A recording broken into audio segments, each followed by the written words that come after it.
El señor secretario dará lectura a la cuenta. Secretario, tiene la palabra. Gracias.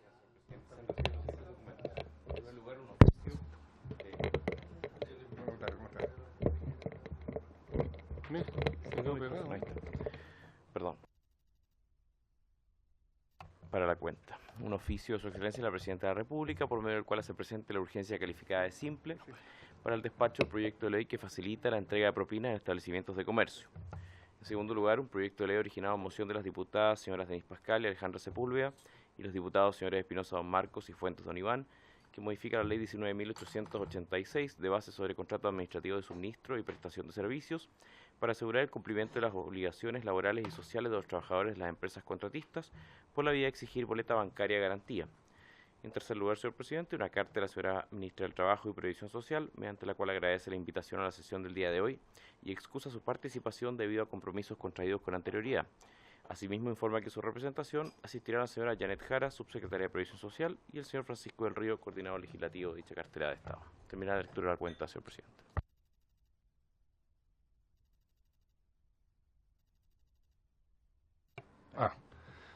Muchas gracias, secretario. Se ofrece la palabra respecto a la cuenta. Se ofrece la palabra. Se ofrece la palabra en tema varios. Pasamos entonces a la orden del día. Como ustedes recordarán, el secretario puede dar cuenta y fe de aquello también. Teníamos invitado para el día de hoy al subsecretario de Desarrollo Regional y Administrativo, señor Ricardo Cifuentes, en función de los antecedentes que nosotros le enviamos de las consultas que acá hicieron varios parlamentarios respecto a la implicancia y si se incorporaban o no algunos elementos que les parecía importante. Era tal la variedad de temas planteados que el subsecretario escribió formalmente una nota de excusa para pedir a esta comisión que pueda ser visto el tema en la próxima sesión, porque él tiene que conciliar visiones con otras dependencias del Estado, Ministerio del Trabajo, DIPRE, Ministerio de Hacienda, etcétera, y pidió que disculpáramos su asistencia en el día de hoy y lo dejemos para la próxima semana. Por tanto, en virtud de eso y en el uso de mis atribuciones, como se había planteado la vez pasada, habían algunos proyectos que se querían empezar a analizar en esta comisión y hemos puesto en tabla algunos de ellos. Entonces, el primero es el oficio número, el boletín 1105-364 de fecha del 12 de enero de 2007. No, perdón. 11.053. ¿Dónde está eso? Ah, acá. Estábamos en el papel equivocado. Que es una moción que fue su autor principal, es el diputado Juan Morano, que entiendo está acá ahora para dar cuenta de esta brevemente y después entrar nosotros a su discusión. Y también agregamos un proyecto de ley que está muy en el marco, que fue también pedido en esta comisión y que está en el marco de lo que ha sido la discusión de la comisión investigadora de la Dirección del Trabajo en relación a las elecciones de la CUT, que ayer tuvo una sesión muy interesante también, que es una moción que ya es el boletín 8750-13, que tiene que ver con el tema de un sistema de elección directa en las organizaciones sindicales, que es un tema que se pareció importante ponerlo también en tabla. Así que sin más, pasamos entonces al primer proyecto que está hoy en tabla, el boletín 11.053, para lo cual damos la palabra al diputado Juan Morano para que haga... ¿Sí? Ah, por favor, que pase. Sí, por favor. Que pase porque tiene que ver con... Vamos a escuchar primero al diputado Morano y después a la subsecretaria respecto a este tema. Subsecretaria, adelante, perdone. Estábamos partiendo sin su incorporación. Hemos iniciado ya la discusión del proyecto de ley que está en tabla, que usted fue enviado para su conocimiento. Va a ser una breve presentación de este proyecto el mocionante principal, don Juan Morano, y después le vamos a dar la palabra al Ejecutivo para que nos dé su opinión respecto a este proyecto de ley que estamos iniciando hoy su discusión. Así que, sin más, tiene la palabra el diputado Juan Morano. Adelante, diputado Morano. Muchas gracias, señor presidente. Saludar primero a la subsecretaria que nos acompaña en esta sesión. Efectivamente, como usted bien ha señalado y lo ha hecho el secretario, este proyecto lo que pretende es homologar las condiciones que existen en el resto de la legislación entre las personas que trabajan. no distinguiendo entre obreros y empleados, sino que simplemente hablar de trabajadores. Curiosamente, pienso que por un anacronismo quedó el concepto de obrero en toda la parte que se refiere a la seguro social o a la previsión, al tratamiento de enfermedades profesionales, a un accidente del trabajo, donde en algunas regiones como la mía se produce además una grave inconveniente al no existir la capacidad de atención en el sector público, en localidades apartadas y alejadas del centro, y la atención por lo tanto no se da y obliga a traslados que a veces no se pueden hacer porque las condiciones climáticas no permiten un vuelo o porque no hay un cruce de una barcaza, hecho que ocurrió por ejemplo en el día de ayer, estando en plena temporada de verano tuvimos 110 kilómetros por hora y se suspendieron los vuelos. Entonces, esto lo que pretende es darle la misma posibilidad de atención a quienes ejercen un trabajo, no importando si su trabajo tiene mayor o no mayor preeminencia al trabajo físico, sino que simplemente, como señala la legislación en general, se trata de trabajadores. Más aún cuando el fondo que sustenta este servicio es el descuento que se le hace a los propios trabajadores. No hay un descuento, no hay un aporte especial del Estado, sino que es un descuento que se le hace a ellos de sus propias remuneraciones. Nada más, señor presidente. Muchas gracias, diputado Juan Morano. Bueno, ahí está la fundamentación también del proyecto que obra en vuestro poder. Así que, como ha sido invitada también para esta discusión la subsecretaria de Previsión Social, que se ha disculpado a la ministra del Trabajo, y viene ella en su representación, que además es un tema de su competencia, así que más pertinente aún su presencia. Así que, sin más, subsecretaria, tiene la palabra. Sí, habíamos dado ya la palabra a varios, pero respecto a este proyecto, diputado. Muy bien. Adelante, diputado Melero, tiene la palabra. Solamente previo a la presentación de la subsecretaria, si pudiera ella pronunciarse, no sé si lo tiene contemplado, sobre la admisibilidad de este proyecto desde el punto de vista de lo que está planteando sus autores, de que no tendría costo alguno. Yo creo que sí lo tiene, presidente, y no poco, porque va a significar para el ISL una carga, digamos, hacerse cargo, en fin, pero quiero planteárselo al Ejecutivo porque me da la impresión, presidente, que así como está, va a ser difícil su aprobación de no concurrir al Ejecutivo. Lo planteo previamente porque ojalá la subsecretaria se refiriera a ese ángulo también. Gracias.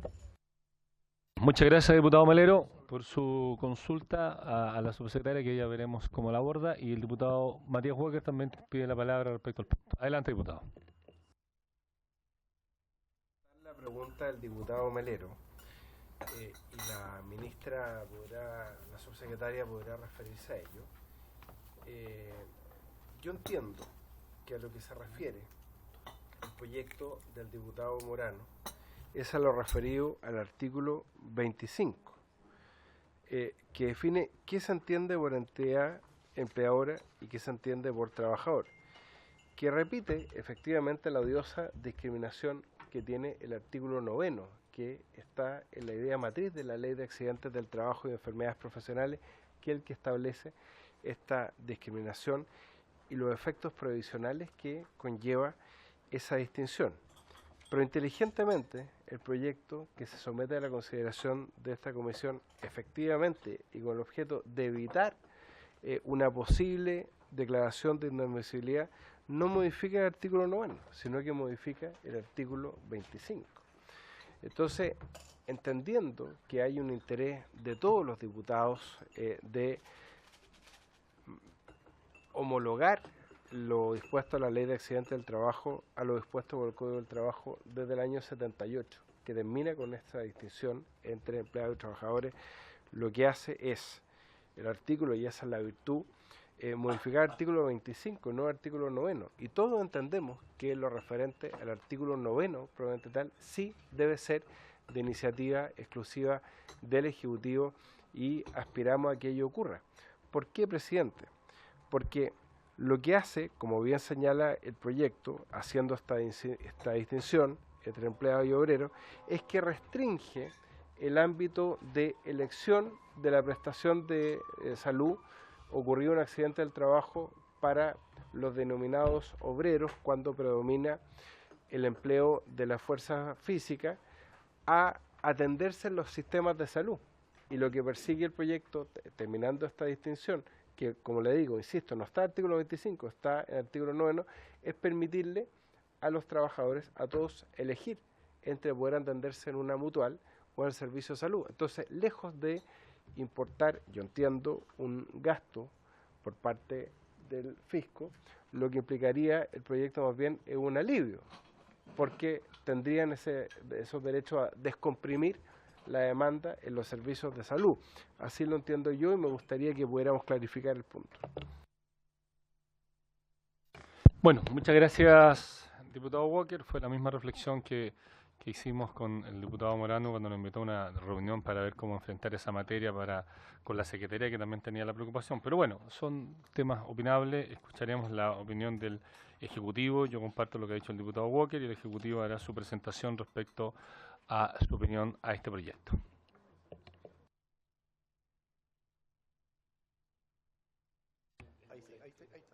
Ya. Buenas tardes. Por su intermedio, presidente, saludar a todos los diputados presentes. Me acompaña el equipo de trabajo del Ministerio del Trabajo, la Subsecretaría de Previsión Social, la Intendenta de Fiscalización de la Superintendencia de Seguridad Social, Pamela Gana, jefe de Asesoría Legislativa, don Pedro Contador, y antiguo conocido a ustedes, yo lo sé, y el jefe de asesores, don Fernando Carmona. Respecto a la pregunta del diputado Melero, la presentación yo creo que nos va a ayudar a clarificar el carácter si de admisibilidad o no de la moción. En primer lugar, entregué a ustedes un PPT, que es el mismo que vamos a hoy día comentar, porque las modificaciones normativas que se introduzcan en el tema de seguridad y salud en el trabajo, nosotros las hemos abordado a partir de un itinerario que definimos como gobierno y que parte en el compromiso que Chile suscribió en el año 2012 cuando ratificó el convenio número 187 de la OIT sobre marco promocional para seguridad y salud en el trabajo, y asimismo en el compromiso del programa de gobierno de nuestra presidenta cuando comprometió el avanzar en una cultura que previene, controla y reduce los riesgos del trabajo. La implementación del marco promocional del convenio de la OIT se estuvo realizando durante buena parte del año 2014, 2015 y 2016 porque se hizo de forma tripartita y descentralizada en las 15 regiones del país y concluyó con la elaboración de una política nacional de seguridad y salud en el trabajo que nuestra presidenta convirtió en norma a través del Decreto Supremo 47 para efectos de adaptar más bien dicho, fijar el estándar nacional de acuerdo a los principios del convenio internacional que Chile había suscrito. Sin ánimo de querer no referirme al asunto, pero solamente brevemente para darles contexto. En segundo término, hemos elaborado el perfil diagnóstico que ya se encuentra actualmente elaborado con asistencia de la OIT y de forma tripartita, y a partir del mes de marzo del 2017 trabajaremos en la implementación de la última etapa, que es el programa propiamente tal, y que va a ser aquel que defina las actividades concretas que nos van a permitir alcanzar el estándar definido en la política. Los principios de la política tienen, por cierto, como eje fundamental el derecho a la integridad física y psíquica de los trabajadores, como un derecho fundamental, el desarrollo de una cultura preventiva de los riesgos laborales. Y yo creo que este es el principal carácter de la Política Nacional de Seguridad y Salud en el Trabajo, toda vez que se pasa desde un enfoque basado en la protección a un enfoque basado en la prevención de los riesgos a través de el desarrollo de una cultura en la materia. Considera asimismo la inclusión con variables de género, variables de universalidad, variables, por cierto, de que se favorezca la incorporación de los trabajadores y de las trabajadoras, cualquiera sea su condición contractual y laboral, tratamiento en forma equitativa y sin discriminación alguna. Esos son los que podrían definirse como principios rectores que, como les comentaba, contó con la elaboración del trabajo mancomunado de las organizaciones sindicales del país y también de los empleadores.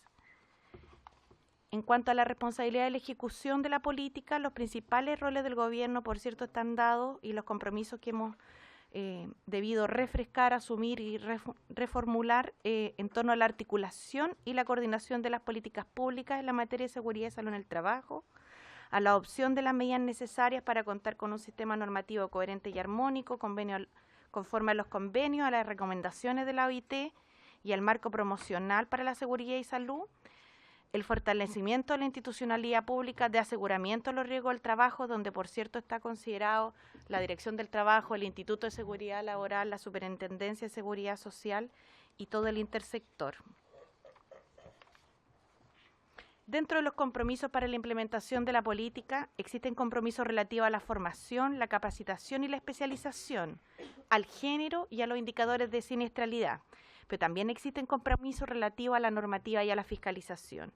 Y en ese sentido, dentro de los compromisos relativos a la normativa y fiscalización, existen conclusiones que la política nos hizo carne, ha priorizado propiamente tal en contenido, como por ejemplo, proponer la ratificación del convenio 155 de la OIT, fortalecer la institucionalidad fiscalizadora, modernizar la ley 16.744, pronunciándose además expresamente sobre terminar con la diferencia entre obrero y empleado, actualizar el listado de enfermedades profesionales y accidentes del trabajo, demandas que han sido profundamente sentidas tanto del mundo de los trabajadores como los empleadores. Entrando propiamente tal en materia, en cuanto a la actual administración de la ley del seguro, hoy día tenemos que el seguro está administrado por entes públicos y por entes privados. En este contexto, el Instituto de Seguridad Laboral administra en forma integral el seguro respecto de los trabajadores calificados como empleados. Para obreros, la administración la comparte con el Sistema Nacional de Servicios de Salud y con las seremías de salud. Respecto de los entes privados, existen dos modalidades que son las empresas con administración delegada, dentro de las cuales principalmente se encuentra Codelco, y las mutualidades de empleadores, que en nuestro país son básicamente tres las que se encuentran operativas, ¿cierto? La Mutual de Chile, el IST y la H.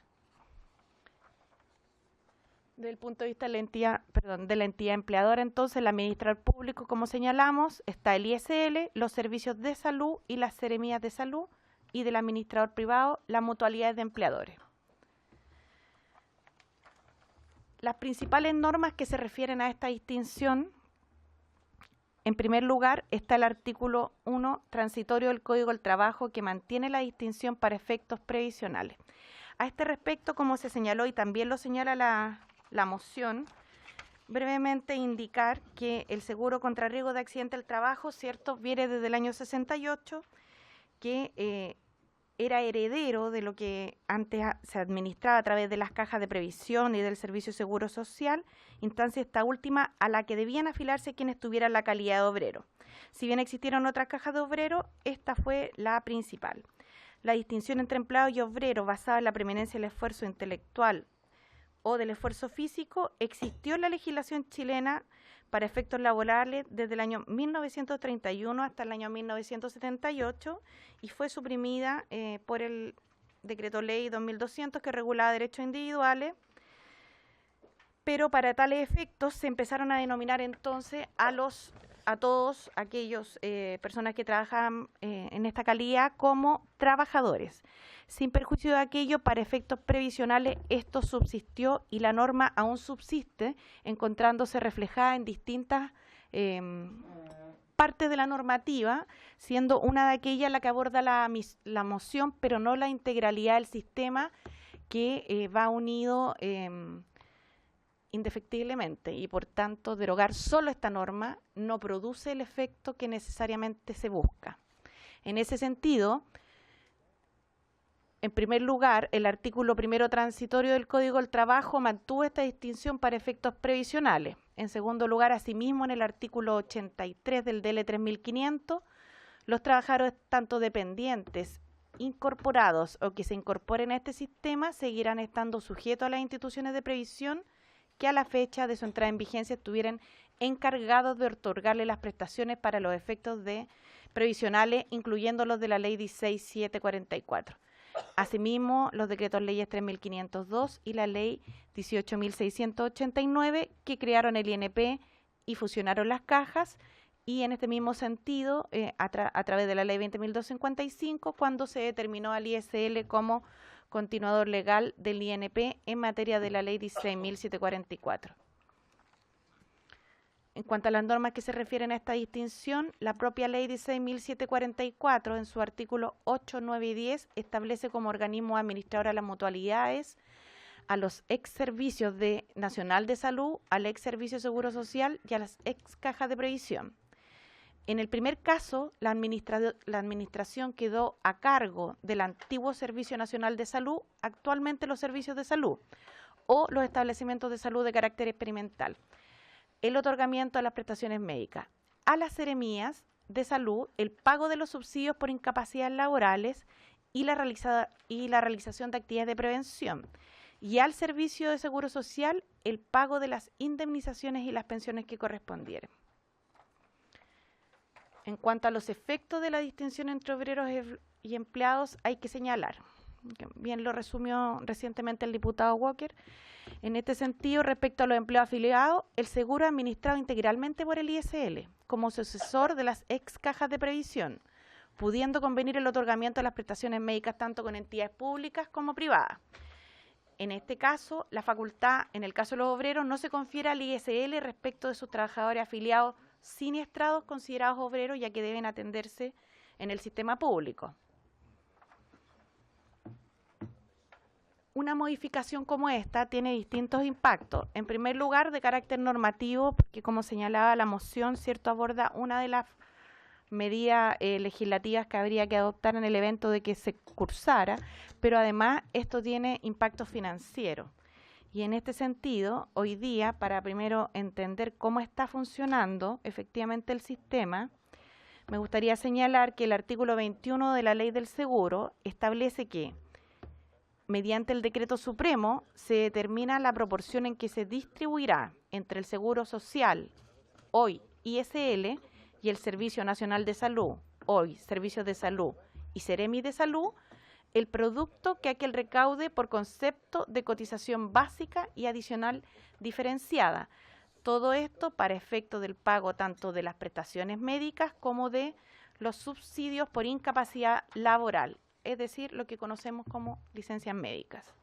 Las transferencias de recursos reguladas en el segundo inciso del artículo 21 señalan que el referido instituto asimismo debe entregar a estas mismas entidades de salud un determinado porcentaje, porque además se financia el seguro escolar de accidentes, el fondo de rehabilitación de alcohólicos, las labores de inspección y prevención de los riesgos profesionales, la rehabilitación y la reeducación de inválidos, las cuales corresponde y administrar principalmente a los servicios de salud y a las seremías de salud. Comentarios a la moción. La moción pretende suprimir el artículo 25 de la Ley 16.744, ¿cierto? Circunscribe ahí su ámbito de acción, eliminando la expresión obrero y empleado y dejándola en trabajadores. Sin embargo, esta norma no es el origen ni la consecuencia o los efectos de la distinción. Por el contrario, su fin precisamente es dejar claro que ya sea que se presten servicio en que predomine el esfuerzo físico o el intelectual, ambas categorías están protegidas por la Ley 16.744. La propuesta dejaría sin modificaciones el régimen, bueno, eso como una primera consecuencia, o sea, lo que aquí está tratando de englobar es a todos los trabajadores, sean empleados o obreros, bajo la cobertura de la Ley 16.744. El sistema por el cual el obrero puede solamente atenderse en el sistema público está regulado en otras normas que forman parte de la relación que se establece entre el ISL y las seremías de salud y los servicios y el Servicio Nacional de Salud. La propuesta, por otro lado, otra consecuencia, dejaría sin modificaciones el régimen de administración compartida entre el ISL y el sector salud, en lo que se refiere a los trabajadores considerados como obreros. Así, el ISL continuaría pagando pensiones e indemnizaciones y el sector salud, tanto la seremía como el servicio, continuarían otorgando las prestaciones médicas. Esto porque desde el punto de vista de la seguridad social, aquí se otorgan las prestaciones económicas relacionadas con las pensiones, las indemnizaciones y los desahucios, las prestaciones médicas relacionadas con efectivamente las relativas a la rehabilitación de la salud o de las condiciones de accidente y además las prestaciones relacionadas con los subsidios por incapacidad laboral, así como también las labores de prevención y capacitación. En el caso que este artículo se aceptara esta modificación, se generaría además esta administración separada de una tarea que ha asumido integralmente por ambas institucionalidades, laboral y de salud. Y en este caso, el ISL continuaría en el tema de las indemnizaciones y salud en el tema de las prestaciones y en el pago de los subsidios, sin que exista posibilidades para el ISL de convenir el otorgamiento de estas prestaciones con otras entidades, que es parte de los objetivos que se esbozan en la moción parlamentaria. Continuarían efectuándose transferencias al sector salud para otorgar prestaciones que en definitiva no se entregarían, pues con los recursos que el ISL destina a financiar los convenios médicos con entidades privadas que otorgan las prestaciones médicas para trabajadores siniestrados considerados como empleados, se otorgarían también las prestaciones médicas para obreros, con el consiguiente doble financiamiento para una eventual misma prestación. Para eliminar la distinción entre obrero y empleado debe abordarse necesariamente, y aquí el nudo que nosotros queremos plantearle, estimado diputado, si corresponderá al ISL la administración integral del seguro respecto a sus afiliados, sean obreros y empleados, otorgando todas sus prestaciones y conviniendo con instituciones públicas o privadas el otorgamiento de las prestaciones médicas sin distinción. Finalmente, como uno de los comentarios al proyecto, señalar que para evitar eventuales, reclamaciones sobre materias de iniciativa exclusiva, es nuestro interés poder tener todos los estudios, tanto normativos como financieros, con el intersector, y así hemos estado trabajando para que si hay posibilidades de ingresar el proyecto, esto cuente, o una indicación sustitutiva que apoye las mociones, esto cuente con el apoyo del Ejecutivo. Pero para que eso ocurra, nosotros debemos terminar un trabajo previo, una evaluación previa que hemos estado haciendo. Y si me permite comentarle, en efecto, hemos estado tanto con la Superintendencia de Seguridad Social como en el Instituto de Seguridad Laboral, haciendo estudios que nos permitan evaluar el impacto financiero de una medida como esta, entendiendo que parte de la Política Nacional de Seguridad y Salud en el Trabajo, que lo aprobó, tiene como eje inspirador precisamente terminar con estas discriminaciones y actualizar nuestra normativa. Además, esto tiene que ser concordado como Ejecutivo, por cierto, que esa es labor nuestra y lo tenemos claro, no es para traspasar una responsabilidad que no corresponda, sino que una labor del Ejecutivo con el Ministerio de Salud para efectos de cambiar el enfoque a atención por registro, donde el Ministerio de Salud puede eventualmente contar con toda la capacidad instalada para efectos de poder tener un registro debido de los accidentes, de los trabajadores siniestrados con motivo de accidentes del trabajo y enfermedades profesionales. Ese es el trabajo que estamos desarrollando y además pretendemos hacerlo en el marco del cumplimiento del compromiso de orden normativo que la Política Nacional de Seguridad y Salud en el Trabajo fijó, porque es la ruta que nos trazamos y es parte de un conjunto de otras normas que tenemos además que adaptar y en las cuales también estamos, como por ejemplo en temas de enfermedades profesionales, y se los comento porque sé que permanentemente concurren muchas organizaciones sindicales a conversar con ustedes donde este tema es relevante y donde tenemos una necesidad urgente de poder adaptar nuestro catálogo y modernizarlo evidentemente. Me quedo ahí, estimado presidente, y por cierto, dispuesta a las consultas. Gracias, secretaria. Para complementar la presentación del Ejecutivo, creo que don Francisco del Río quiere complementar. Adelante. Unos segundos, presidente. Dada la cantidad de recursos para atención de los trabajadores que están radicados en el presupuesto del Ministerio de Salud, es indispensable para esta comisión poder escuchar probablemente al subsecretario de redes asistenciales. Debiera ser la subsecretaria de redes asistenciales, debiera ser la adecuada para complementar la opinión. Este problema tiene un componente probablemente más mayoritario de salud que de trabajo también, presidente. Muchas gracias. Bueno, esa facultad de esta comisión tomaremos en cuenta la sugerencia realizada por don Francisco. Se ofrece la palabra, diputado Morano. agradecer la presentación y el interés del Ejecutivo que vemos plasmado en este documento, porque sirve primero para reconocer algo que estamos haciendo como Estado, que es discriminar entre obreros y trabajadores que no son obreros.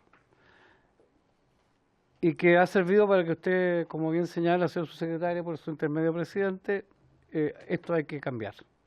El Estado de Chile no puede seguir discriminando entre distintos tipos de personas que prestan servicios, que trabajan. Tengo que reconocer mi ignorancia. Yo no sabía que los obreros financiaban el seguro escolar de accidentes. Yo no sabía que el Fondo de Rehabilitación de Alcohólicos lo financiaban los obreros con sus cotizaciones. No sabía. Gracias a este proyecto nos dimos cuenta, primero estudiando y luego ahora confirmando con su presentación, que se le descuenta recursos a los trabajadores para financiar obligaciones del Estado. Yo no entiendo por qué un obrero que se le descuenta su seguro, tal como lo señala en la presentación, artículo 21, tiene que cofinanciar o financiar el seguro escolar o el Fondo de Rehabilitación de Alcohólicos, las labores de inspección, de prevención de riesgos profesionales, lo que dice acá. ¿Ya? O sea, parece extraño. Estos son fondos de los trabajadores, no son fondos del Estado. Lo que está haciendo el ISAEL es administrar recursos de los trabajadores, y el Estado ha decidido que esos recursos deben financiar labores que no son propias de los trabajadores. No corresponde que los trabajadores, menos los obreros, financien el seguro escolar, la rehabilitación de alcohólicos, las labores de prevención, las labores de inspección. O sea, prefiero que el proyecto se vote, si es declarado inadmisible, que se quede inadmisible, pero claramente decir que aquí no podemos seguir mirando hacia el lado. Si provoca impacto financiero en el Estado, si es que provoca impacto financiero en el Estado, entonces el Estado tendría que reconocer que son los obreros los que están financiando entes que no corresponde que financie, o cofinanciando, como usted quiera llamarlo. Presidente, yo creo que el primer objetivo, que es terminar la discriminación, está pendiente. Pero el segundo objetivo de crear conciencia, que los trabajadores de este país, los obreros de este país, están financiando cosas que no deben de financiar y son discriminados, está logrado. Muchas gracias, señor presidente. Gracias al tiro, diputada, pero tengo un orden de prelación. Tiene la palabra el diputado Matías Walker, después el diputado Melero y después la diputada Denise Pascal. Diputado Walker, tiene la palabra. A ver, presidente, claramente la subsecretaria por su intermedio nos da la razón, en el sentido que acá lo que hace este proyecto es provocar un debate absolutamente necesario. Obviamente, ha sido lo ideal que el gobierno hubiera presentado un proyecto de ley orgánico relacionado con esta materia, pero efectivamente el proyecto tiene el objeto de provocar el debate y lo hace de manera adecuada, instalando el debate respecto al artículo 25, que no tiene problemas de admisibilidad, para que precisamente le generemos y le incentivo al gobierno, que es nuestro gobierno, de presentar indicaciones, aprovechando esta discusión, respecto a los temas que efectivamente son de iniciativa del gobierno, particularmente el artículo 9 del proyecto y otros relacionados, que dicen relación con las prestaciones de salud directamente, donde naturalmente la Subsecretaría de Previsión Social tendrá que trabajar con la Subsecretaría de Redes Asistenciales.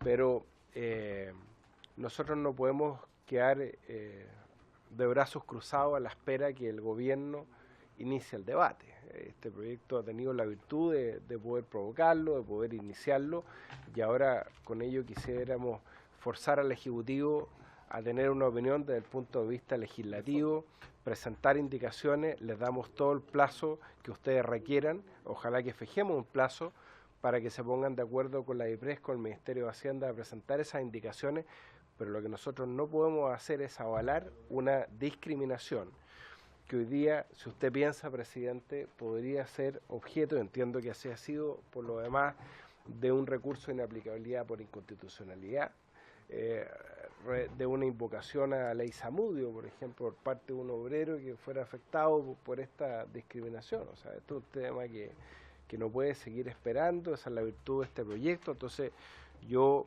lo invito a usted a que podamos votar el proyecto en su mérito y con el mayor agrado darle un plazo al Ejecutivo para presentar las indicaciones que puedan corregir esta distorsión que fue corregida incluso en el Código del Trabajo el año 78 en plena dictadura. Entonces, mal podríamos nosotros seguir como legisladores avalando esta odiosa discriminación que está superada en los hechos y por la jurisprudencia por lo demás, presidente. Muchas gracias, diputado. El diputado Melero tiene la palabra. Sí, presidente, este proyecto de ley es posterior al informe de la Comisión Investigadora de las Mutuales, en la cual unánimemente todos los sectores políticos concurrimos a aprobar la propuesta que busca justamente terminar con esta separación de obreros y empleados. Esto fue motivo de larga discusión. Hubo un enorme y total consenso en el seno de esta comisión, aprobada además unánimemente por la sala, de la necesidad de avanzar en una iniciativa de ley, y en las conclusiones del informe de la Comisión Investigadora de las Mutuales es explícito en sus recomendaciones en solicitarle al Gobierno, al Ejecutivo, la pronta presentación del proyecto de ley en esta materia. De manera tal, presidente, que esta Cámara tiene terreno abonado y análisis adelantado a esta moción respecto a la necesidad de avanzar en este cambio. Y probablemente, dado que algunos parlamentarios participaron en esa comisión y en el debate, surgió la idea de tratar de sacar esta ventaja de presentar el proyecto para ganar la autoría. Pero la verdad, presidente, que son extemporáneos en la iniciativa, porque ya lo hizo la Cámara masivamente y unánimemente hace mucho rato. Y por consiguiente la invitación, presidente, es hacer las cosas bien y no a sacar un pretendido beneficio de iniciativa de ley que los autores no lo tienen la Cámara en su pleno con el informe. Y por consiguiente la invitación mía es hacer las cosas bien. Y hacer las cosas bien significa ir sobre el artículo que corresponde y no torcidamente a través del artículo 25, que no tiene efecto alguno en el propósito por las razones que tan fundadamente ha señalado la subsecretaria. El informe de la subsecretaria ha sido contundente, presidente, sobre los efectos que esta iniciativa de ley tiene sobre el impacto fiscal y lo inocuo que es desde el punto de vista del propósito que señalan sus mocionantes en la separación de la categoría de obrero y empleado, porque si este proyecto de ley se aprobara como está, no tendría efecto alguno. No tendría efecto alguno. Me llama además poderosamente la atención, presidente, la falta de rigor de nuestra Secretaría General de admitir a trámite un proyecto de ley de esta naturaleza en que rápidamente cualquier análisis se da cuenta de que efectivamente no cumple con la admisibilidad que debe tener. Y por consiguiente nos instala acá en la comisión un debate absolutamente ficticio, porque nos lleva a los parlamentarios a tener que debatir un proyecto de ley que todos queremos cambiar la distinción entre obrero y empleador, pero no surte el efecto. Esto es pura ficción, presidente. Es oportunismo político para tratar de ganar una autoría en una materia que ya la Cámara zanjó, como lo he dicho, en el informe anterior. Entonces yo para oportunismo político no estoy, presidente. Yo estoy para legislar como corresponde en una materia en que hay claro y total consenso sobre la necesidad de terminar con esta discriminación. Y aquí lo que corresponde, entonces, es que vayamos al camino que ha insinuado con nitidez y con lucidez la subsecretaria, que es la de buscar el concurso de salud, que es buscar el concurso de Hacienda, para que los efectos que esto tiene sean los efectos que todos deseamos y no empecemos a una suerte de batalla de legislación que no tiene sentido. Y por consiguiente, presidente, yo lo que le solicito es que usted lo declare inadmisible, porque lo es, y avancemos en el camino recto, claro y nítido que ha señalado el gobierno, y no en esta insinuación de solucionar un problema que este proyecto de ley no soluciona. Gracias. Muchas gracias, diputado Melero. La facultad del presidente la ejercerá cuando lo estime pertinente. Estamos discutiendo un proyecto que fue admitido a trámite por la mesa de la Cámara, por tanto el presidente, no por el secretario, y estamos en su discusión. El Ejecutivo ha planteado un contenido que incluso ha reconocido que el proyecto detona lo pertinente que hay que detonar, y supongo que cuando dice que lo está estudiando es porque va a hacer indicaciones a este proyecto. Por tanto, no hay oportunismo, no hay sacar ventaja de nada.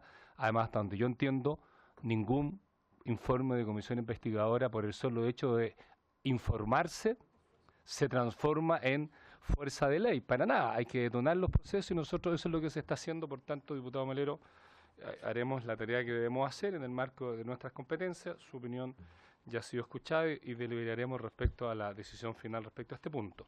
Pero yo creo que es importante hacer esas precisiones, porque si no, también quienes nos ven pueden confundirse, que acá, porque se aprueba el informe de una comisión investigadora, se da por hecho que todo lo que ahí estaba pasando. No es así, y usted lo sabe muy bien. Hay que detonar los procesos, y eso es lo que ha hecho esta moción parlamentaria. Por tanto, yo celebro que la estemos discutiendo y que el Ejecutivo haya hecho un planteamiento en el cual reconoce que aquí hay un tema que debemos resolver, que hay que hacerlo bien, nosotros lo haremos bien, pero creo que desconocer el rol parlamentario en esta tarea es un flaco favor que se hace a esta Cámara de Diputados. Diputada Pascal, tiene la palabra. Gracias, presidente. Disculpen la tardanza, estaba en otra reunión con el Ejecutivo por otro proyecto de familia, que también consideren que hay gasto. Me llama la atención que se han puesto de acuerdo. A lo mejor Hacienda está influyendo. Yo quiero hacer algunas preguntas. El seguro lo paga el empleador, ¿ya? No el trabajador, ¿ya? ¿Se descuenta de la remuneración? No. Es una carga total del empleador, ¿ya? Eso es lo que yo quiero que me aclaren, ¿ya? Yo tengo que entendido así. Lo segundo, el seguro escolar de accidentes cubre a los colegios públicos, subvencionados y privados. Todos. ¿Por qué? No, después. Si es así, ¿por qué a los padres de los colegios privados se les cobra el seguro escolar? Porque hay un doble, no, es el mismo, hay un doble ingreso, ¿ya? Entonces, sería bueno poder que nos aclararan a través del Ejecutivo si hay alguna mirada sobre este tema o qué es lo que está pasando. Si es así, si realmente es el empleador el que paga el seguro 100%, yo no veo en qué se va a afectar el aspecto financiero del Estado, porque ya lo está pagando, ¿ya? Entonces me llama la atención, ya que nuevamente otro proyecto que va en beneficio realmente de poder unificar, mirar de una manera distinta el día de hoy lo que son las legislaciones nuestras con respecto a hacer diferencia entre trabajadores y obreros, se vuelva a justificar porque hay gasto. Yo no le veo el gasto, realmente. O sea, es casi cambiar una palabra. Entonces me gustaría que me aclararan todos esos puntos. Gracias, presidente. Venís para acá por su consulta. El Ejecutivo ha tomado nota de todos los temas. Por favor, le damos la palabra a la subsecretaria. Perdón, diputado Carmona, antes, para que tome las últimas notas, subsecretaria, y después nos responde todo de una vez. Presidente, yo primero la valoración que tengo de la moción que está en debate es referido a la motivación más de fondo, incluso el punto de vista casi ético que tiene la propuesta misma, sin perjuicio de que se atenderán todos los aspectos que van a atenderse en lo que sea el alcance de una posibilidad de admisibilidad de esta moción, y asumo yo que aquí se ha planteado un compromiso del Ejecutivo a través de la intervención de la subsecretaria, de que el Ejecutivo tomará iniciativa en lo que se refiere a las competencias que tiene y que no son admisibles desde el punto de vista parlamentario. ¿Por qué me importa mucho esto, digamos? Pues esto tiene consecuencias concretas sobre la calidad de vida de las trabajadoras y trabajadores. Esto no es una cosa meramente semántica y que uno podría, en una enumeración larga, seguir connotando qué es lo que es la condición de trabajador como obrero, cuál es la condición de trabajador como empleado. No, las consecuencias son muy directas en la calidad de vida. Está vinculado a cómo la urgencia para atender una adversidad de un trabajador se puede cumplir o tiene mejores condiciones para cumplirse y cómo no se puede cumplir. Yo no tengo ninguna duda que esto va a obligar incluso a una revisión para tener, digamos, un lenguaje más universal en todo lo que es la legislación vinculado al tema. Y seguramente van a aparecer temas que sean restrictivos al Ejecutivo. Me gustaría mucho que, por la vía de una aprobación general, se den los plazos para que el Ejecutivo reaccione con lo que es su competencia. Y si se gana una bandera simbólica, para decirlo de alguna forma, en buena hora. No me voy a fijar en que se ha establecido un tema que a todos quienes estamos vinculados a esta comisión, digo a todos, de todos los sectores, nos motiva cómo mejorar las condiciones para las trabajadoras y trabajadores en todos los planos, incluyendo en esta manifestación específica respecto al tema de accidentes del trabajo o enfermedades profesionales. Gracias, presidente. Bien, diputado Carmona, con eso cerramos la ronda de consultas. Damos la palabra al Ejecutivo. Por su intermedio, presidente, respondiendo a las consultas y un poco también los comentarios. Sobre las consultas, es precisar que no son los obreros los que financian el seguro escolar. Efectivamente, la ley 16.744 tiene distintas fuentes de financiamiento y, entre otras, la cotización del empleador, que en régimen alcanza un 0,9% de la remuneración imponible, más una tasa adicional dependiendo de la actividad económica y la siniestralidad propia de la empresa. Entonces, descartar, digamos, que sea el obrero el que financia esto. En segundo lugar, respecto de las intervenciones que se han hecho, las consultas de la diputada Pascal, estimada diputada, sobre la cotización del empleador, creo que ya le respondí. En segundo lugar, este seguro cubre a todos los estudiantes, colegios públicos y privados. Lo que opera es un régimen de seguro privado para los que, en virtud de un sentido de oportunidad a veces de las prestaciones, algunos padres o apoderados deseen contratar. No sé realmente si usted se está refiriendo a ese, pero este es un seguro de cobertura amplia para todos los estudiantes. Respecto del tema de los costos y respecto del tema de la idea matriz del proyecto, quiero señalar que el Ejecutivo, al implementar la Política Nacional de Seguridad y Salud en el Trabajo, y antes, en el año 2012, cuando se suscribe el convenio 187 de la OIT, lo hace con el convencimiento de elevar su estándar normativo y modernizar su institucionalidad.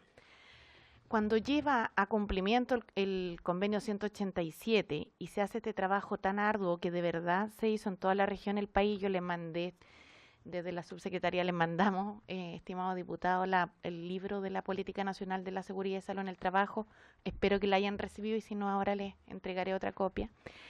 Este proceso de diálogo entre trabajadores, empleadores y gobierno, con no pocos escollos, porque los procesos de diálogo hay que ir, por cierto, generando los espacios de participación, los espacios de diálogo y los espacios de entendimiento necesarios para arribar a compromiso.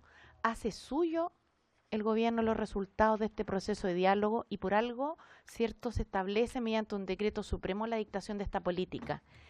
Y en ese sentido, la adecuación normativa es un compromiso concreto. Y dentro de esa adecuación normativa vienen temas relacionados con la ley 16.744. El tema es que para que aquello curse, y ahí también respondiendo a la consulta de la diputada Pascal sobre el tema de los costos, nosotros debemos tener claridad al menos de dos cosas. Efectivamente, de los costos que esta modificación implica, y hoy día, porque ya lo anticipó un poco Francisco del Río antes, hay que cambiar en el enfoque en donde el Instituto de Seguridad Laboral hace una transferencia al Ministerio de Salud por concepto de subsidio en capacidad laboral y prestaciones médicas a un enfoque donde efectivamente, una vez producida la siniestralidad, opere los cobros al Instituto de Seguridad Laboral, ya sea en prestador público o privado. Y para eso hay que tener datos de mayor fiabilidad por un lado, por otro lado estimaciones de costos. En Chile está la unidad de salud ocupacional que hay, está en Valdivia, es la unidad de salud ocupacional, también está avanzando en el Ministerio de Salud en aquello, pero hay temas ahí tanto del registro de del carácter común o laboral del accidentado que hay que ir mejorando. Y nosotros estamos revisando esa estadística, haciendo proyecciones incluso de las tasas de accidentabilidad tanto de trayecto como de enfermedades profesionales, como de accidentes propiamente tal, y haciendo aplicaciones o estimaciones que puedan impactar en el universo de obreros que hoy día están adscritos al Instituto de Seguridad Laboral. Pero nos falta para llegar a tener una mirada más integral de los costos fiscales, por un lado, que por cierto es objeto de una de nuestras preocupaciones al tratarse en materia de seguridad social. Pero además, en segundo lugar, porque el proyecto requiere la definición de institucionalidad donde se defina lo que aquí mismo se señala. Si va a quedar radicado integralmente esto en el Instituto de Seguridad Laboral o si va a seguir siendo compartido o se va a dividir entre trabajo y salud. Eso, estimado presidente.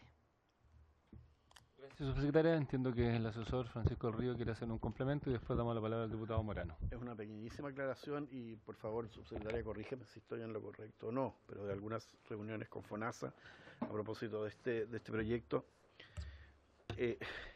La dificultad física, material en que radica el problema desde el punto de vista de los servicios públicos de salud es que lo que ingresa por concepto de atención ahí es una bolsa de dinero.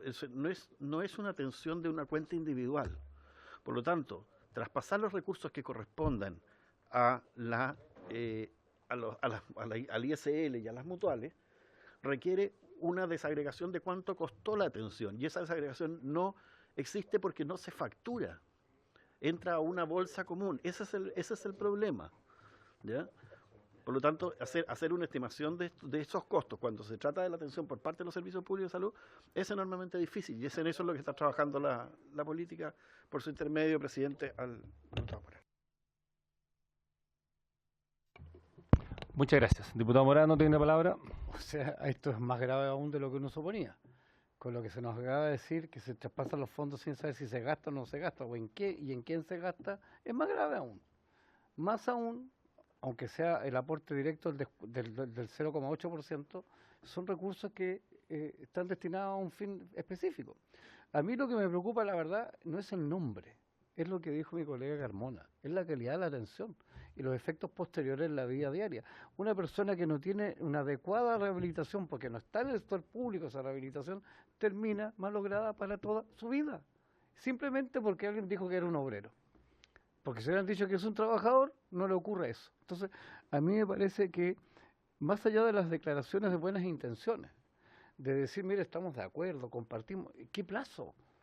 Porque como el colega Melero, presidente, por su intermedio señaló, mire, esto es un oportunismo. Mire, no sé si es no tenía idea yo del informe que él dio a conocer, no tenía idea. Cuando esto partió, le pregunté a un asesor, lo conversamos con los colegas y dijimos, ¿qué les parece?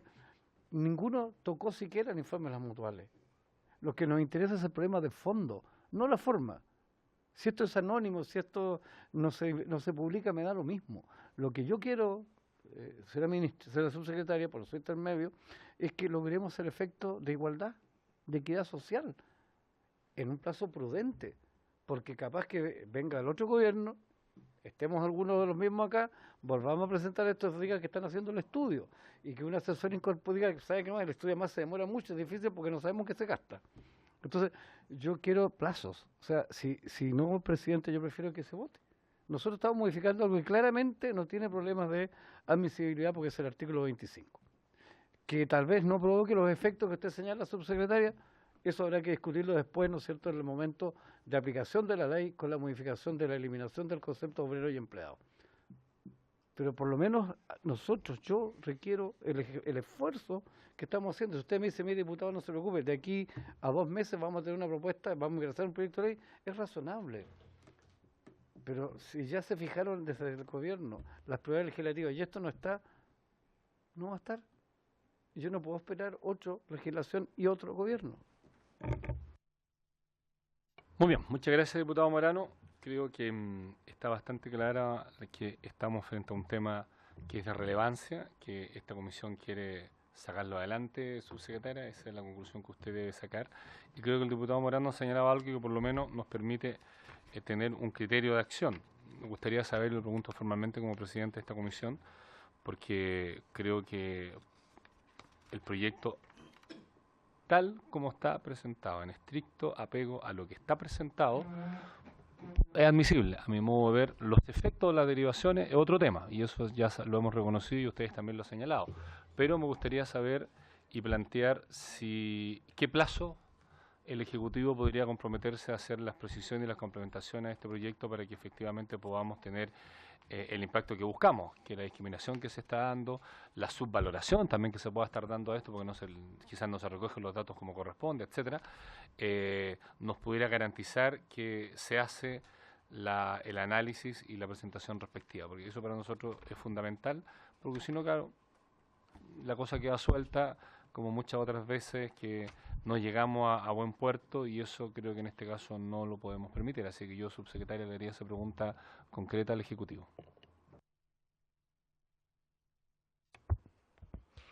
Sí, respecto a su consulta, yo creo que es indispensable escuchar al Ministerio de Salud para este efecto, para poder definir un plazo, una estimación de tiempo. Y se lo señalo porque tenemos ahí uno importante, no es que se transfieran los recursos, y también para aclararlo un poco, como bolsa de gato, son evidentemente recursos que están aprobados por ley de presupuesto, son evidentemente además recursos que tienen estimaciones detrás. Lo que pasa es que a nosotros nos interesa que efectivamente, si esto se cambia y opera, los obreros en efecto puedan tener ya sea una atención en áreas de salud ocupacional que puedan eventualmente instalarse en el sector público de salud, o acceder también al sector privado, y para eso también tenemos que estar con la información, hacernos de la información que sea la necesaria. Efectivamente, para nosotros el tema de la política nacional nos pone también un tránsito acelerado en materia de ajustes normativos, no es algo que quede a la libre, y tenemos ahí un itinerario que hemos ido definiendo con todas las normas, tanto de orden legal como de menor jerarquía, ya sea potestad reglamentaria, que debemos ir modificando. Pero es indispensable escuchar la opinión de salud para efectos de poder hacer estimaciones de lo que nosotros como Ejecutivo podríamos considerar como plazo. Diputado Andrade, y después voy a ver si entendí lo que se planteó el subsecretario en términos operativos. El diputado señor Melero, presidente, por su intermedio, ha solicitado una opinión al Ejecutivo respecto a la admisibilidad de este proyecto. Y tal vez sería interesante escuchar del Ejecutivo cuál es su opinión al respecto. Este proyecto, cuando fue presentado, la mesa no le encontró vicios de admisibilidad, y en consecuencia está, desde el punto de vista de la mesa, habilitado al respecto. Y sería bueno zanjar eso, ¿no? De forma tal de que, si no hay un inconveniente de esa naturaleza, podamos seguir con su tramitación con normalidad. Segundo, mire, ministra, hay un proyecto sobre mutuales que se presentó durante el gobierno del presidente Piñera, que tramitamos en esta comisión largamente, que le incorporamos un conjunto de indicaciones, y que fue finalmente votado en la comisión y votado en la sala, y fue enviado al segundo trámite al Senado con bastante acuerdo con el gobierno, con el Ejecutivo, ¿eh? Fue un buen proyecto de lo que se refería a gobiernos corporativos, integraciones verticales, etcétera. Hicimos una buena discusión. En el Senado ha estado paralizado porque efectivamente el artículo primero establece una situación un tanto anómala, porque en la sala en su momento, por un tema de técnica legislativa, se tuvo que reintegrar o reincorporar una indicación que, claro, que no era del todo claro para el propósito, pero bueno, no había otra alternativa, así que efectivamente. Pero ¿sabe por qué no ha avanzado ese proyecto en el Senado? Porque no hay acuerdo entre salud y trabajo. Entonces ya nos estamos acostumbrando a que en todos los temas de seguridad social vinculados con estas cosas, la dificultad es que ni trabajo ni salud se ponen de acuerdo. Y lo que hace eso finalmente es que, al no existir una orientación, los proyectos que han paralizado. Yo entiendo que hay un enfoque no necesariamente similar entre salud y trabajo, pero puede sonar raro lo que voy a decir, pero para eso son los gobiernos, para cuando hay discrepancias, tomar iniciativas y tomar opciones. Entonces, yo le rogaría que usted nos expresara la opinión del Ejecutivo en materia de admisibilidad, bueno, a tal de resolver la inquietud planteada por el diputado señor Melero, por su intermedio presidente, si la opinión del Ejecutivo es N y la mesa de la comisión establece una opinión distinta, bueno, lo sometemos a votación, etcétera, pero lo que no es conducente. Nosotros podemos escuchar a Salud, y Salud va a traer su opinión, pero ¿sabe cuándo está la dificultad? En que en algún momento el Ejecutivo tiene que plantearnos su opinión. Que será la de Salud, será la de Trabajo, o será un intermedio, ¿eh? Pero tiene que pronunciarse, porque en estas materias, créame, que estamos, aquí hay varios que llevamos varios años en la Comisión de Trabajo, es una constante. Y eso nos genera un problema, y como estos problemas es mejor resolverlos y no dejarlos como el proyecto de las mutuales que está ahí durmiendo. Es un buen proyecto, planteado por el presidente Piñera. Yo sé que es extraño lo que estoy diciendo porque suena casi contradictorio, pero fue un buen proyecto, ¿eh? Entonces yo los combinaría, presidente, por su intermedio, que pudiéramos tomar una decisión al respecto para resolver la inquietud legítima del diputado Melero, que siempre está muy preocupado de este tema de la admisibilidad, y poder seguir la tramitación de este proyecto.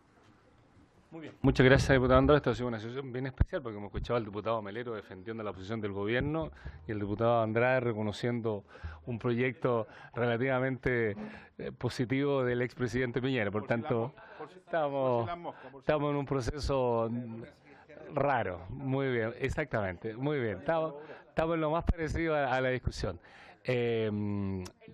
Entonces, hecha la precisión solicitada tanto por el diputado Melero y ahora por el diputado Andrade, damos la palabra al Ejecutivo para referirse a ese punto, para tomar nosotros alguna definición operativa, la verdad. Primero, presidente, aclarar que el objetivo final de eliminar una norma que podríamos catalogar de decimonónica de esta división de obreros y empleados es un objetivo compartido por toda esta mesa, ¿ya? Eso que no queda más en dos lecturas. El Ejecutivo ha expuesto meridianamente claro cuáles son los derroteros legislativos y técnicos y administrativos necesarios para que en el caso particular de esta norma pueda llegarse a feliz término. Y son de toda razonabilidad, y esa razonabilidad es la que hemos querido exponer a través de la subsecretaria. En cuanto a la admisibilidad, la tabla se cambió hace 24 horas. Dentro de las facultades que el presidente tiene, por cierto. Nosotros no teníamos preparado un análisis de admisibilidad a un proyecto que no sabíamos que se iba a ver. Quisiéramos al menos contar con el tiempo que tuvo la mesa para poder explicar nuestro argumento. Porque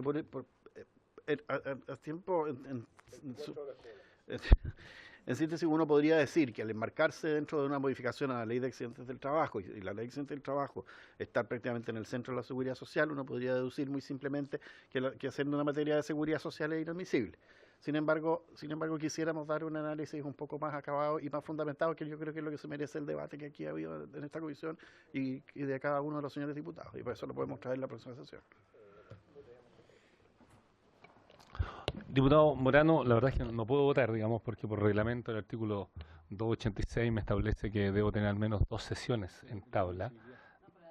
La admisibilidad. No, es que la admisibilidad a esta altura yo siento que lo que está pidiendo el Ejecutivo es tiempo para poder aclarar ese tema, pero yo le agregaría, porque creo que acá la voluntad de nosotros es avanzar en que este tema de fondo se resuelva. El Ejecutivo uno solo, lo ha dicho también el diputado Andrade, más allá que acá vengan distintos ministerios, tienen este tiempo para conversar con Salud y que nos traigan la respuesta respecto a su posición este tema de admisibilidad y el plazo en el cual se va a hacer la presentación por el Ejecutivo. Creo que es la única condición de satisfacción para nosotros que nos permite quedar relativamente tranquilo, porque si este tema queda pendiente, y por eso también voy a postergar la votación de la admisibilidad en esta comisión para que el gobierno sienta que hay una presión bastante clara. Ahora, si me piden que lo vote, estoy llamado a votarlo también, estoy obligado. Pero en esa línea creo que el Ejecutivo, si asume ese compromiso, yo creo que esta comisión podría estar anuente a lo que se ha solicitado, porque lo que quiero que tenga certeza es que queremos que se legisle esta materia no cuando se pueda o cuando tengamos el tema y salud nunca responde, es que no sabemos qué vamos a hacer. Esa respuesta en este minuto no nos satisfacen, digamos, y claro, podemos escuchar a salud, pero si salud no va a tener una posición del cómo se integra la solución de esto, que lo tienen que conversar con ustedes, para nosotros es bien difícil dejar este tema suelto. Así que, hecha esa consulta, doy la palabra al diputado Walker y esperamos la respuesta del Ejecutivo para tomar una decisión definitiva. Sí, ¿sabes lo que pasa? Es que como el Ejecutivo tiene muchas preocupaciones y no me cabe ninguna duda en la mejor intención y voluntad de acompañarnos en la tramitación de este proyecto, el proyecto ya fue declarado admisible por la mesa de la Cámara de Diputados. Tenemos la feliz coincidencia que nos acompaña su presidente, miembro permanente de esta comisión. Entonces yo le pido que votemos la admisibilidad, porque con eso le vamos a entregar un incentivo adicional a nuestro gobierno para enriquecer este proyecto mediante indicaciones, presidente. Diputado Melero, se me ha pedido votar la admisibilidad. Después de escuchar al Ejecutivo vamos a proceder a aquello. Diputado Melero. Presidente, yo retiro la solicitud de pronunciamiento suya de admisibilidad, porque, mire, yo creo que, y no forzar la votación, porque yo creo que es tan claro, y lo dijo Francisco del Río, yo creo que estamos todos de acuerdo en esta mesa en entender que esta diferencia entre obreros y empleados es sin sentido hoy día. Entonces, ¿para qué estropear, digamos, una cosa de sentido común en que estamos todos de acuerdo? Porque si yo lo fuerzo a usted que declare la admisibilidad, imagínese que la Comisión lo declare inadmisible. Hasta aquí llegamos. Y defraudaríamos el propósito de muchos legisladores y de los trabajadores. Entonces, ¿para qué, presidente? ¿Para qué si estamos en un buen sentido? Si el diputado señor Murano me dice que él no tenía idea del informe de la Comisión de Mutuales que sugiere este punto dentro de sus conclusiones, yo no tengo por qué no creerle. Y rechazo y retiro mis dichos de oportunismo, porque quizás yo fui mal pensado, presidente, y me disculpo si así fue, porque creo que si eso fue así el objetivo de ellos, qué más claro que un voto unánime de una comisión investigadora en que justamente uno de los temas que más se vio en el informe de las mutuales es este tema de terminar por una vez por todas con el tema de obreros y empleados. Entonces, vuelvo, presidente, creo que ha habido sensatez en esta mesa. Quizás lo que tenemos que hacer es darle el tiempo que el Ejecutivo está pidiendo, invitar a Salud también para tener una opinión y ver cómo avanzamos, presidente, cómo avanzamos. Y quizás más que ir al 25, vamos al 21, el Ejecutivo se allana a presentar una buena indicación sustitutiva y legislamos como corresponde y no a tropiezos, como de repente lo queremos hacer. Creo, presidente, que el sentido común me dice que debemos darnos un poquito de tiempo para eso, nada más.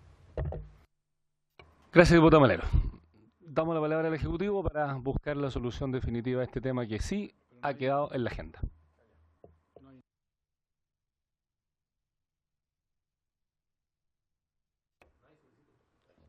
No vamos a votar la admisibilidad porque sigue su tramitación, por tanto es admisible en los hechos y el Ejecutivo tiene la palabra ahora para los tiempos que hemos estado conversando, y se agradece al diputado Melero su disposición a avanzar en esta materia que esta vez ha estado muy sensato, esta vez, resalto.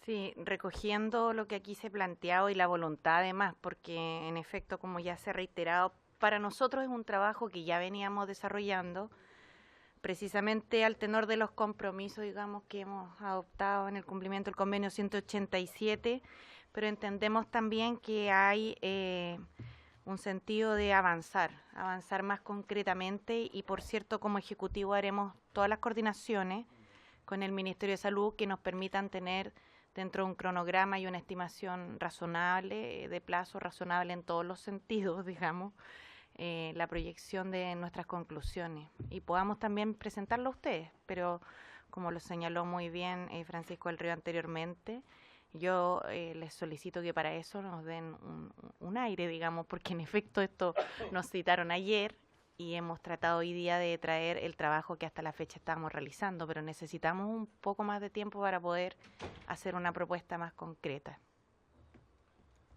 Muy bien. Entonces yo sugeriría que acordemos como comisión que en la primera sesión de marzo el Ejecutivo nos pueda traer el cronograma detallado de cuándo ingresa la propuesta de solución al tema.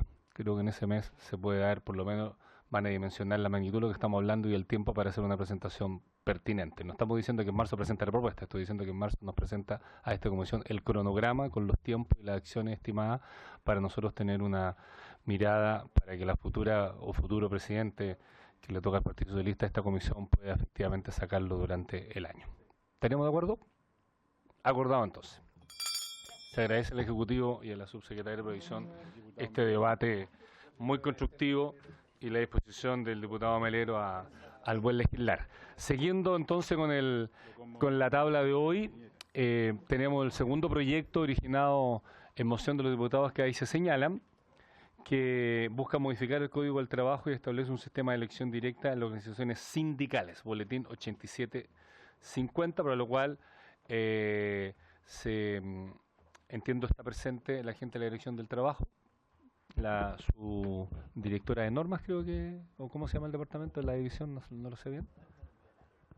Departamento de Relaciones Laborales. Relaciones Laborales, eso, muy bien, muchas gracias. Entonces, sin más, damos la palabra que se presente y nos hace una primera aproximación respecto a esta materia en representación del Ejecutivo. Tiene la palabra, por favor. Bueno, buenas tardes, señor presidente.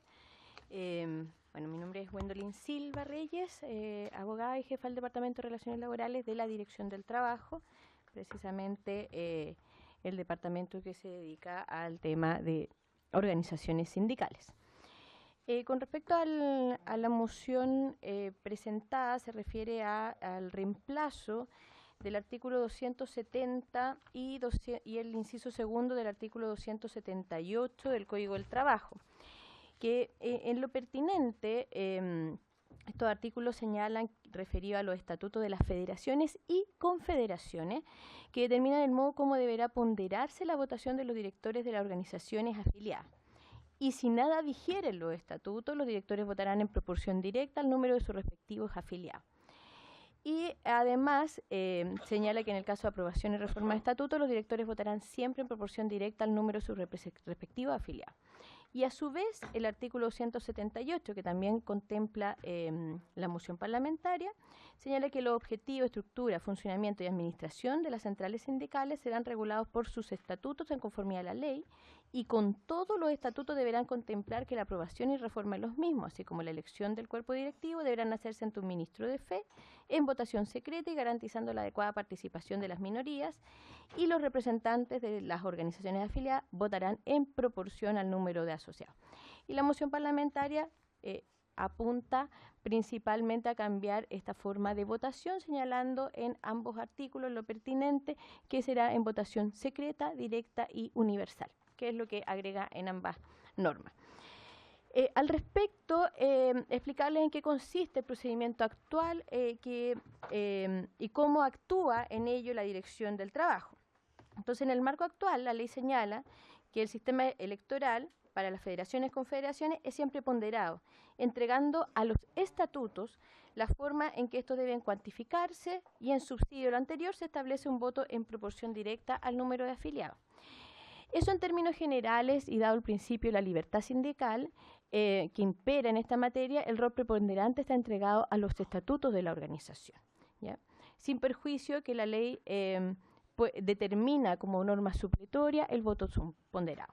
Dado lo anterior, los actos de los ministros de fe a lo que se expone tanto los ministros de fe de la Dirección del Trabajo o a aquellos otros ministros de fe que establece el artículo 218 del Código del Trabajo, notarios públicos o, en casos específicos, oficiales de registro civil y secretarios municipales, tienen solamente la obligación de presenciar el acto, es decir, deberá estar presente en el momento que se inicia la elección hasta el término del mismo, certificar el acta, dejando constancia de lo obrado, tomar la votación, y en esto es importante tener claro que quien tiene la responsabilidad de determinar la nómina de votantes y resolver acerca de cualquier consulta o reclamo que surja de parte de los votantes es responsabilidad de las propias organizaciones sindicales a través de sus directivas o de los organismos electorales que hayan establecido al efecto.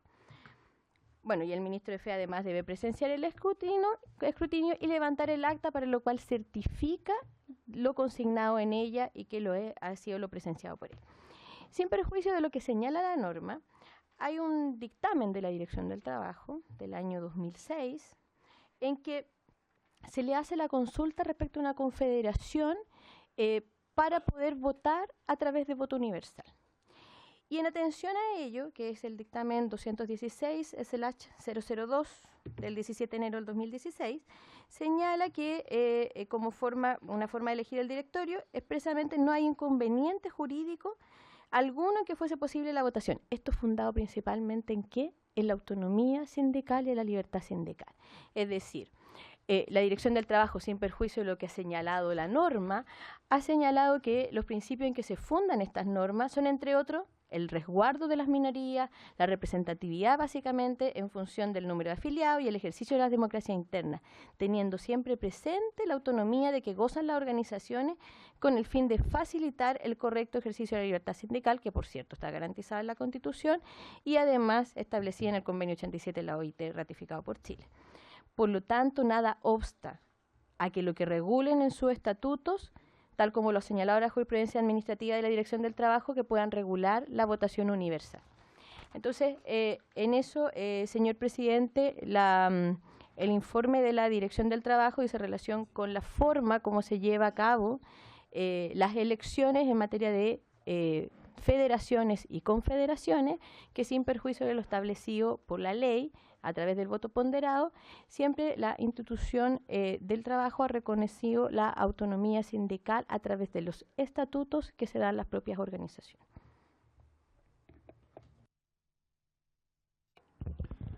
Muy bien, muchas gracias. No sé si hay algún complemento de parte del Ejecutivo. Sobre esa la palabra el diputado Melero y el diputado Tucapel Jiménez. Agradecemos a Gwendolyn su presentación. Y el diputado Walker como broche de oro. Presidente, la verdad que leyendo, presidente, la moción que data del año 2012, del 20 de diciembre del 2012, recobra mayor importancia cuando vemos lo que ocurrió en la reciente elección de la CUT. Que ni más ni menos generó una comisión investigadora de esta Cámara de Diputados que está en pleno desarrollo sobre el rol de la Dirección del Trabajo. Y varios dirigentes sindicales que han concurrido a esa comisión han señalado la necesidad de que se avance hacia un sistema de voto universal, un trabajador sindicalizado, un voto, y no este sistema indirecto que se ha prestado para el fraude, en palabras textuales de dirigentes sindicales, que se generó en la última elección de la CUT. Y la pregunta, presidente, es que, si el secretario me permite, en la sesión de ayer, y no sé si lo tienen acá, sería muy interesante, el representante de la OIT, don Humberto Yamil, ayer nos dio una verdadera cátedra sobre las distintas normas que hay de los convenios firmados por Chile, que por consiguiente constituyen ley, sobre el límite de dónde está la autonomía de las organizaciones. Si mal no recuerdo, mencionó el convenio 87 y el 112 respecto a este tema. Entonces, la pregunta que le quiero hacer por su intermedio a la Dirección del Trabajo es que, dado que yo comparto plenamente el sentido y el objetivo que la ley permite, y sus mocionantes en la justificación justamente hacen mención a la elección de la CUT, claro que hacen mención a la del 2012, que se volvió a repetir, los bochornosos de hecho, el 2016, digamos, ¿no? Pero en fin, al establecer la modificación planteada al artículo 270, cuando dice que los estatutos de las federaciones y las confederaciones establecerán que la aprobación y reforma de los mismos, así como la elección del cuerpo directivo, deberá realizarse en votación secreta, directa, universal. Si a juicio de la Dirección del Trabajo eso contraviene lo que establece el convenio 87 y 112, o se ajusta plenamente. Porque el legislador en el fondo le está diciendo a las confederaciones, por ley, obviamente, cómo tienen que elegirse. Y no sé si eso, me asalta la duda, compartiendo el espíritu que ojalá todas las elecciones fueran directas y no indirectas a nivel de organizaciones de trabajadores, si eso, a juicio de ustedes, se adapta o no a las normas en esta materia. Gracias, presidente. Diputado Melero. Diputado Jiménez. Gracias, presidente. Yo soy un coautor de este proyecto y para ser muy justo, este proyecto, el autor es el diputado René Alinco, que lo recuerdo usted con afecto, me imagino. Y claro, hay varios coautores, uno de ellos soy yo, que lo aprobé porque uno entiende que las organizaciones sindicales tienen autonomía, ¿no es cierto?, y que podrían ellas por su propio estatuto, reglamento, cambiar y poder tener un voto universal, ¿entendido? Pero uno entiende que esto, ¿cómo decirlo?, podría ser una ayuda a legitimar el proceso en voces de varios dirigentes sindicales. No es... Yo he escuchado a lo largo de este tiempo que hay muchos dirigentes sindicales que han pedido cambiar esta votación. De hecho, en la ANEF existe ya este voto universal, ¿no es cierto?, un trabajador, un voto. Y yo creo que este proyecto lo que haría, y ahora es muy atingente por la comisión investigadora que tenemos que en relación a lo que ocurrió en la CUT, y sin... yo no quisiera hablar más de lo que ocurrió para atrás, ¿no es cierto?, porque cada federación, confederación, central tiene su propio sistema de elección y funcionó para atrás, pero yo creo que esto mejoraría el sistema. O sea, yo creo que mejoraría la democracia sindical, si uno le puede poner algún nombre, ¿no es cierto?, que legitimaría incluso a los propios dirigentes sindicales, y son varias voces dentro del mundo sindical que han pedido esto. Y bueno, y ahora, como le digo yo, atingente con lo que pasó con la CUT hace poco, ¿no es cierto?, que podría esto venir incluso a darle una ayuda a ellos mismos, que acá con un proyecto de ley, a través de un proyecto de ley, pudiesen cambiar este sistema, que fuera más representativo y que fuera un trabajador, un voto, como lo insisto, ya ocurre en la ANEF. Que a propósito, además tuvo una votación bien interesante, porque lo hizo a través de un voto electrónico en estas últimas elecciones.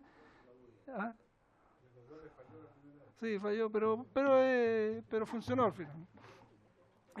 Así que, bueno, presidente, yo lo que pediría es, ojalá, no sé si vamos a invitar, me imagino, vamos a tener que escuchar a los propios, a la CUT, a los dirigentes. Hoy día estamos escuchando a la dirección del trabajo, pero yo pediría a los colegas que apoyáramos este proyecto, porque yo creo que, le insisto, hay una palabra que no es mía, que la dijo algún dirigente sindical, que esto ayudaría a democratizar las elecciones sindicales. Así que, mirado desde ese punto de vista, yo creo que esto lo único que podría hacer es ayudar al movimiento sindical.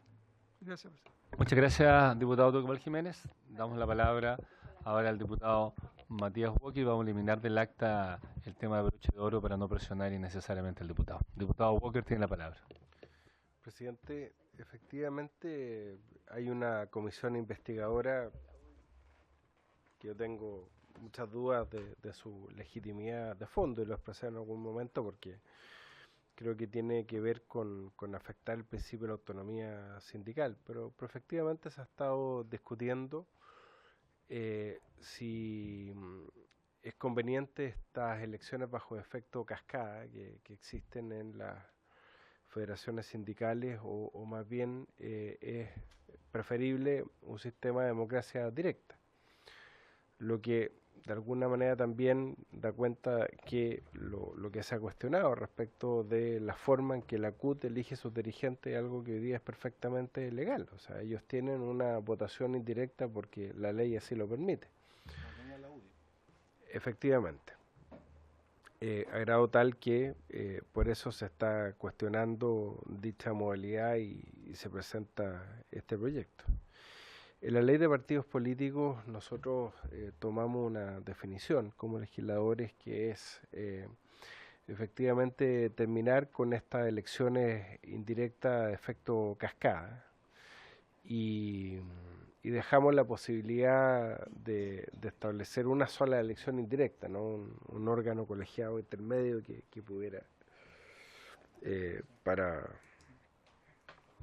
para acomodarnos, ¿no es cierto?, a los requerimientos del Partido Socialista. No, eso es broma. Quería ver si el diputado Andrade estaba atento. Pero yo creo que es bastante deseable que pueda haber un método de elección directa, universal. Creo que tiene que ver, además, con la modernidad hoy día permite también generar esos procedimientos de elección directa. Yo solo quiero pedir que podamos invitar a la Central Unitaria de Trabajadores para conocer la opinión de ellos respecto de este proyecto, presidente.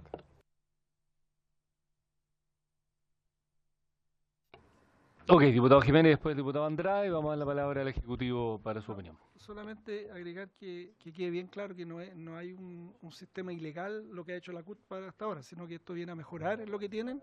Y lo último, que este proyecto no contraviene ningún convenio de la OIT, porque eso tiene que quedar bien claro también en cuanto a la libertad sindical. Es una conclusión que hizo la propia biblioteca acá del Congreso, que se las puedo después compartir con ustedes. Muy bien, diputado. Además fue la consulta que hizo el diputado Melero al Ejecutivo, así que también veremos la coincidencia o no de esa respuesta. El diputado Andrade. Primero, presidente, permítame una licencia. Quiero saludar a Gwendolyn Silva. Yo la conozco hace muchos años, siendo ella muy niña, y estoy particularmente me siento muy bien de verla en el rol que está cumpliendo en una tarea a la que ella siempre ha sido muy vinculada, que es la defensa de los trabajadores y sus organizaciones. De verdad, quiero dejarlo patente en esta reunión. Segundo, yo entiendo que el tema de la libertad sindical y la autonomía no se ve afectada en lo central con una propuesta de esta naturaleza, y desde ese punto de vista creo que avanza en una buena dirección. Por tradición, yo más bien le reconozco al estatuto la primacía en estas cosas, y desde ese punto de vista, bueno, me conmueve un poco esta iniciativa, pero si hay constancia de que no afecta, no creo razón alguna para. Solo quería preguntarle, por su intermedio, presidente, si no le parecería más razonable que la indicación se refiriera a las organizaciones sindicales en su amplitud, no solo federaciones, confederaciones y centrales, porque las organizaciones del sector público no tienen esa condición. No solo la ANEP, sino que la Confusan, qué sé yo, no necesariamente se rigen por el Estatuto del Código del Trabajo. Entonces, hay una que me gustaría precisarlo, porque si bien es cierto, son organizaciones que tienen un carácter distinto desde el punto de vista de su nomenclatura formal, son organizaciones sindicales y cumplen ese rol realmente en forma permanente. Y si también tiene o no sentido incorporar al sindicato base, porque pudiera darse el caso, al no estar considerado aquí, que el sindicato base pudiera establecer un mecanismo de elección indirecta también, si no lo precisamos en esta norma. Yo sé que, yo no conozco sindicato base que tenga elección indirecta, pero no veo razón alguna para que no la puedan establecer, salvo que haya una norma que lo impida. No sé si me explico, porque desde la misma perspectiva de la autonomía y la libertad sindical, hay sindicatos base que tienen representaciones territoriales distintas, estamentales, exactamente, de establecimiento, y ahí podría haber un sistema indirecto de voto ponderado. Entonces quería preguntar si tendría en su opinión algún sentido incorporar también en este principio ordenador de la votación universal al sindicato base. Y lo segundo que quiero preguntarle es que yo entiendo que esta norma habría que también armonizarla con lo que ya aprobamos en la reforma laboral, que tiene que ver con las cuotas, con la cuota de género. Y esta garantía que hay, que las directivas sindicales de base, de federaciones, tienen que cumplir con un cierto rango mínimo de representación de un género en relación al otro. y si de eso colisiona de alguna manera con la votación universal y el resultado, no sé si me explico, el resultado de la votación. Mire, cuando, perdone que haga a propósito de la intervención del diputado Walker, por su intermedio presidente, cuando discutimos la ley de partidos políticos nos encontramos con que hay partidos en que los jóvenes tienen una acción positiva de representación y en consecuencia votan 2 veces y tienen una representación dual. Se representan estamentalmente, pero también votan en la elección universal de los partidos. Y hay una controversia, y es si efectivamente ahí se cumple el principio de un hombre, un voto. Porque al votar en 2 oportunidades para la misma representación, para el mismo estamento de representación, pudiera darse el caso de 2 votos, de un derecho o un privilegio. Entonces, al acceder a la cuota de género, pudiera darse, por eso pregunto, me da la impresión que no, pero quisiera tener la certeza de que si pudiéramos afectar ese principio de la garantía que hay de un género respecto a una representación y que eso pudiera haberse alterado por la expresión democrática de un hombre, un voto. Gracias, presidente. Muy bien, muchas gracias, diputado Andrade. Tiene la palabra entonces la abogada de la Dirección del Trabajo. Gracias, presidente. A ver, con respecto a lo... bueno, el diputado Jiménez presentó un estudio ahí con respecto a los convenios de la OIT. Ahí la verdad es que lo que podemos decir es que efectivamente ni la propuesta ni lo que existe hoy contraviene las normas establecidas en los convenios internacionales. Por otro lado, en cuanto a el sistema y la primacía del estatuto en lo sindical, siempre ha estado claro que son las organizaciones sindicales quienes primero se dan su regulación dentro de los marcos gruesos que le otorga el legislador, que eso es parte del respeto a la autonomía. Ahora, cuando el diputado Andrade señala con respecto al sindicato base, efectivamente, a ver, la distinción y por qué, porque yo creo que la moción solamente se refiere a estas 2 situaciones, confederaciones y federaciones, porque expresamente el legislador remite hacia el voto ponderado. En las otras lo deja abierto, incluso en el caso de las centrales, voto universal y voto ponderado. E incluso las centrales, o sea, las centrales no tienen impedimento legal ni alguna referencia legal hacia un voto ponderado, sino que incluso la ley hace referencia al voto universal. Y en las organizaciones de base también la referencia es mucho más clara hacia el voto universal, sin perjuicio que podrían, de todas formas, la organización sindical en base a su autonomía, determinar una forma distinta de votación.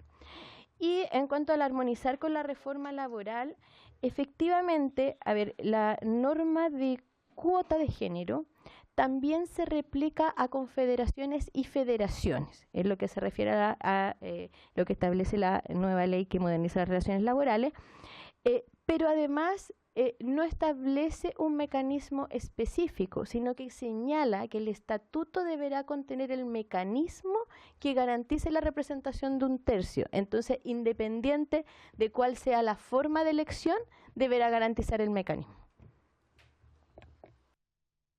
Muy bien, creo que han sido aclaradas todas las consultas. Vamos a ratificar entonces que el proyecto primero de la tabla que vimos hoy respecto a la diferenciación de empleado obrero, vamos a esperar la propuesta del Ejecutivo que va a ser la primera semana de marzo acá presentada en el timing, por tanto no vamos a abrir todavía espacio de audiencias públicas a otros actores. Y en este proyecto pediría a los parlamentarios que hagan llegar algunas sugerencias de posibles invitados a esta sesión, dado que en la próxima sesión vamos a tener otro tema en tabla, que va a ser el tema de los recolectores de basura, por tanto esto ya quería para la subsiguiente, así que va a ser marzo, así que quedamos a la espera de sugerencias de posibles invitados para este proyecto. Y habiéndose cumplido el objeto, sí, se tomó nota, pero yo creo que hay que ver a otros actores también, así que no hay problema. Habiéndose cumplido entonces el objetivo de la presente sesión, esta se levanta y se agradece al Ejecutivo su asistencia.